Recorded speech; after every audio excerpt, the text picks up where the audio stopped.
Hello, actor friends. It's Michael Kostroff. I call this video Watch Your Agenda. Here's what's on my mind. Responsible acting, and I'll explain what I mean by that.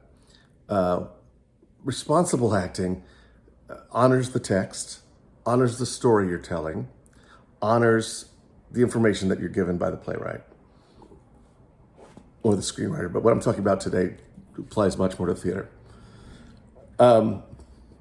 If you have come with an agenda of a story you want to tell, it's irresponsible to impose it on a play that doesn't support that message.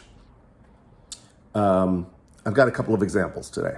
So a play that I have done a couple of times and love is Laughter on the 23rd Floor. It's about a room full of comedy writers, television comedy writers, based on the Sid Caesar show from the 50s. None of that matters. But Neil Simon, I love Neil Simon and the way he works. And very often he will plant a seed in Act 1 and just reap the crop in Act 2. So there's this room full of hilarious writers and occasional visits from this very literal, dull secretary. She's not dumb. She's just very literal and very efficient. And that's all we know about her. She comes in, she goes, so-and-so's on the phone. Did you want me to do those? And, she doesn't get the jokes all the way through. In the last scene, there's a Christmas party. And one of the writers says to her, "What do you want?" And she says, "I want to write comedy. I want to be a comedy writer." Now, if it's done correctly, it's a huge laugh because you're like, her? The least funny person on the planet. Okay.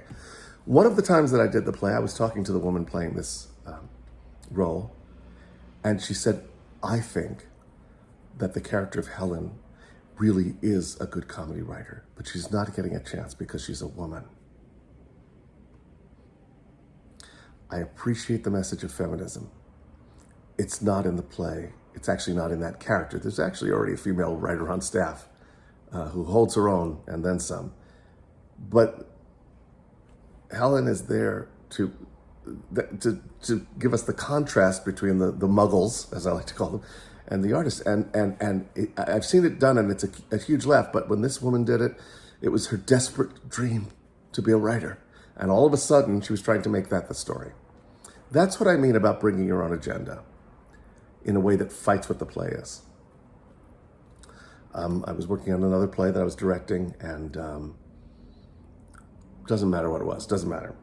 I will just say that my leading actor was going through some serious marriage problems, and he was trying to use the play as therapy. It was a comedy, God help us, it was a comedy, and he was, when he was reading with the female character, he had such sadness and such desperation. I'm like, you're killing me. He was bringing his own agenda to the play.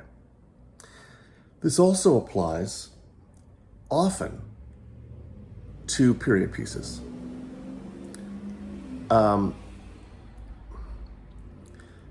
Very often these days, an actor will bring a message about sexuality or a message about gender identity or about racial or cultural identity that they want to impose upon a show that's not set up to do that. Sometimes that works. I mean, sometimes a new interpretation works. Don't get me wrong. You have to sort of layer it on and see if it lines up, because very often you go, oh, wow, now I can see this play in a different way. And I love that. I love that. Don't get me wrong. But if you're doing, for example, a play that takes place in the 1930s, and perhaps the character is gay, perhaps there are hints in there, they would be less likely to be out and certainly less likely to be in your face about it. If a play has gone for colorblind casting, which is, often really, it works gorgeously. For some reason, especially in Shakespeare, but lots of times it just works really well.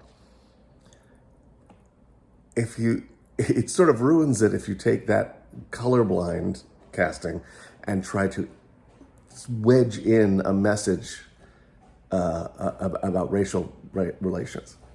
I hope this message is being received in the right way, because I think anyone who knows me knows that I have a very big personal focus on racial issues and civil rights and feminism and all that stuff. Those things are genuinely really important to me. And I love when the piece supports that. Even better, I love when the piece is about that. But you can really tank the story that is there, the story that you've all agreed to tell, the journey of the play that's on the page, if you are trying to wedge in something that isn't there. I hope that makes sense. Okay, so my message to you today is keep an eye on that. Keep an eye on that. Sometimes it's a personal thing, like I like people to feel sorry for me, or I like people to think that I'm strong and unafraid. Great, but if the character is neither of those things, you have tanked the story. I was going to say I hope this makes sense. I believe that this makes sense to you all. The message is check yourself, watch yourself. See if you are determined to impose something on a play that's not there. Because it's not, I always say, ultimately our service is to the audience. Are you doing proper service to the audience? Yeah, I can't think of another example, but I think you know what I mean. I've seen it again and again.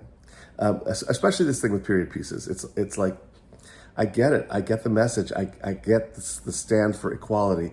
But the fact is, in the 40s and 50s, women did think of themselves in a different position of society. It was repressed. It was before certain things were realized, so we have to tell the truth. Anyway, tell me what you think about this.